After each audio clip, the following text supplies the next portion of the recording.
अस्सलाम वालेकुम। कहानी को आखिर तक पूरा सुनिएगा और अगर आप चैनल पर नए हैं तो सब्सक्राइब ज़रूर कीजिएगा। लिवरपूल बरतानिया में मुकीम एक इंडियन मुसलमान बहन अपनी वालदा का वाक़या सुनाते हुए बताती हैं कि मेरी फैमिली तक़सीम हिंद से कबल ही बरतानिया मुंतकिल हो गई थी। हम लोग यहाँ बेहतरीन अंदाज में सेटल थे, मगर फिर मेरे वालिद ने अयाशी शुरू कर दी। घर की सारी जमा पूंजी उनकी अयाशियों पर खर्च होने लगी और हम होते होते कंगाल हो गए। मेरी वालदा ने मेरे वालिद साहब से मोहब्बत की शादी की थी। बहुत सारे लोगों ने मेरी वालदा को मशवरा दिया कि अपने शौहर से अलहदगी अख्तियार कर लो, क्योंकि वह जिस राह पर चल चुका है उस राह का अंजाम बुरा है। अगर तुम भी उसके साथ उसी राह की मुसाफिर हो गई तो फिर तुम भी बुरे अंजाम से दो चार हो जाओगे। मगर मेरी वालदा ने लोगों के मशवरे को छोड़ दिया और अपनी मोहब्बत का साथ देने का फ़ैसला कर लिया। यहाँ तक कि मेरे वालिद साहब के अखराजात को पूरा करने के लिए मेरी वालिदा ने मुख्तलिफ़ नाइट क्लब्स में काम करना शुरू कर दिया। गुनाहों की दुनिया की तरफ उनका यह पहला कदम था और फिर उसके बाद वो दुनिया के हिर्स में डूबती गई। लोगों की नसीहतों वाज भी उनको राह रास्त की तरफ न मोड़ सका। यहाँ तक कि वालिद साहब से मोहब्बत निभाने की खातिर उन्होंने मज़हब और शरीयत को पसे पुश्त डाल दिया और अपना एक नाइट क्लब खोल लिया। नाइट क्लब की वजह से हमारी आमदन बहुत बढ़ गई। यहाँ तक कि हमारे क्लब में सबसे ज़्यादा एशियाई लोग आते थे और वो एशियाई लड़कियों की ही डिमांड करते थे। क्लब में बांग्लादेश, इंडिया और पाकिस्तान की लड़कियाँ काम करती थीं, लेकिन फिर भी हमारे क्लब में इतने सारे लोग आते थे कि वो लड़कियाँ कम पड़ जाती थी। दौलत की हवस में डूबी हुई मेरी माँ और मेरे वालिद ने मुझे भी इस काम में लगाना चाहा, लेकिन मैंने इनकार कर दिया। मेरे इनकार ने मेरे वालिदैन की अना को ठेस पहुंचाई और वो मेरे दुश्मन बन गए।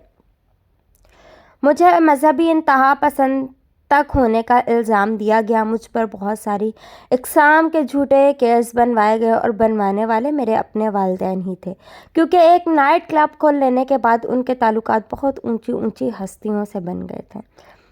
मेरे अल्लाह ताला ने मुझे साबित कदम रखा और मैं वालिदैन के ख़िलाफ़ हर मौका पर जीतती गई। यहाँ तक कि मेरी मुलाकात एक मराकेश मुस्लिम बिजनेसमैन से हुई। वो आलिम दीन भी थे। उन्होंने जब मेरी रुदा सुनी तो ना सिर्फ मुझे सपोर्ट किया बल्कि मुझे निकाह का पैगाम भी भेज दिया। मैंने चंद दिन की मोहलत मांगी और गौर व फिक्र करने के बाद उनसे निकाह कर लिया। निकाह के बाद मुझे बहुत ज़्यादा तहफ़्फ़ुज़ का एहसास हुआ, जैसे मुझे एक मजबूत सहारा मिल गया हो। मेरे शौहर ने मेरे वालिदैन को उनकी बुरी नीयत भांपते हुए हर मौका पर शिकस्त दी और मेरी ताकत और ढाल बन गए। यहाँ तक कि मेरे वालिदैन को एहसास हो गया वो एक चट्टान से टकरा रहे हैं, जिससे टकराने के नतीजे में चट्टान का तो कोई नुकसान नहीं होगा बल्कि वह खुद ही नुकसान उठाएंगे। तो अपनी पूरी ताकत आजमाने के बाद मेरे वालिदैन ने मुझसे क़िता ताल्लुक़ कर लिया और मुझे मेरे हाल पर छोड़ दिया गया।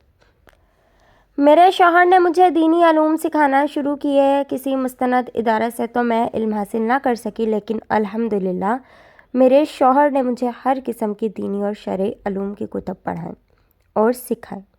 उसके अलावा मेरे शौहर ने मुझे कारोबार के मुतालिक बताना शुरू किया और जब मेरी दिलचस्पी बढ़ी तो कुछ काम मैं भी अपने शौहर की मदद करने लगी। यहाँ तक कि अल्लाह ताला ने हमारे कारोबार में रिस्क में बरकत डालना शुरू की और हमारा कारोबार भी बढ़ने लगा। मेरे शौहर ने मुझे कारोबार में हिस्सेदार बना दिया और कारोबार से आने वाले मुनाफे में कारोबार में इन्वेस्ट ना करती बल्कि उस पैसे से मैं ऐसी लड़कियों को मुलाजमत ढूंढने या माली मदद करने में ख़र्च करती जो मजबूर होकर मेरे वालिदैन जैसे लोगों की हवस का निशाना बन जाती हैं और नाइट क्लबों की तरफ मुड़ जाती हैं। वक्त गुजरता रहा। आज मेरे बच्चे जवान हो चुके हैं। मैं अपनी उम्र गुजार कर मौत की मुंतज़िर हूँ। मैंने कई बार ख्वाब में अपनी वालिदा को देखा है। मेरी वालिदा को आग के शोलों ने अपनी लपेट में ले रखा है।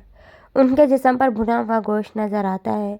वो भी गोश्त की एक पुतली सी तह है जिसके नीचे से हड्डियाँ नज़र आ रही हैं और हड्डियाँ भी अंगारों की मानिंद दहक रही हैं।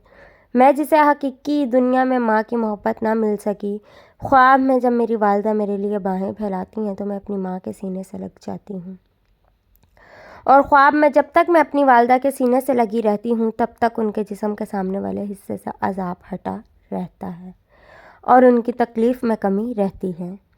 मैंने इस ख्वाब का जिक्र अपने शौहर से किया तो उसने मुझे उसकी ताबीर बताने की बजाय اس کا مفہوم کچھ یوں سمجھایا کہ میری والدہ نے دنیا میں جو برے اعمال کیے ہیں اس کی سزا وہ پا رہی ہیں، لیکن اس کے باوجود ان کی بیٹی راہ راست پر چلی اور ایک اچھی انسان بن کر زندگی گزار رہی ہے، اللہ تعالیٰ کی مطیع اور فرما بردار ہے۔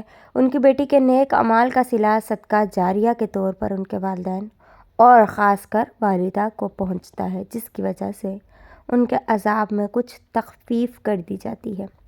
یقیناً قبر میں تمہاری ماں کو اس کے اعمال کا بہت اچھے سے اندازہ ہو چکا ہوگا، مگر اب وقت گزر چکا ہے۔ بہتر یہی ہے کہ تم ایسے نیک اعمال کرتی رہو اور اللہ تعالیٰ تمہارے وسیلے سے تمہاری والدہ کے عذاب میں تخفیف کرتا رہے۔ اپنے شوہر کی بات سن کر میں بھی کسی نہ کسی حد تک مطمئن ہو گئی، مگر میں اپنی والدہ کے متعلق بہت زیادہ فکر مند بھی ہو گئی، کیونکہ وہ جیسی بھی تھیں آخر کو میری ماں تو تھیں، اور اسی فکر نے مجھے مزید نیک اور اچھے اعمال کرنے کا عادی بنا دیا۔ الحمدللہ آج میں کوئی چھوٹی سے چھوٹی نیکی بھی ہاتھ سے جانے نہیں دیتی، تاکہ اس کا اجر میرے وسیلے سے میری والدہ تک پہنچے اور اللہ تعالیٰ ان کی مغفرت فرما دے۔ میں اپنی اس کہانی کے ذریعے تمام لوگوں کو کچھ سبق دینا چاہتی ہوں۔ انسان کی محبت جتنی بھی پاکیزہ و پارسا اور خالص ہو، وہ فانی ہے۔ اس کی محبت کی خاطر خدا کے بنائے ہوئے احکامات کو پس پشت نہیں ڈالنا چاہیے۔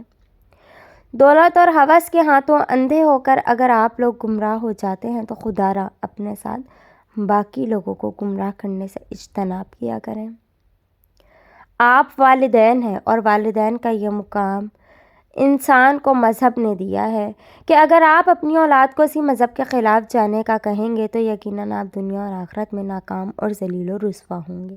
ان الفاظ کے ساتھ ہی اپنی کہانی کا اختتام کرتی ہوں کہ اللہ تعالیٰ ہم سب کو اپنے حفظ و امان میں رکھے اور راہ راست پر قائم و دائم رکھے، آمین ثم آمین۔ اللہ حافظ۔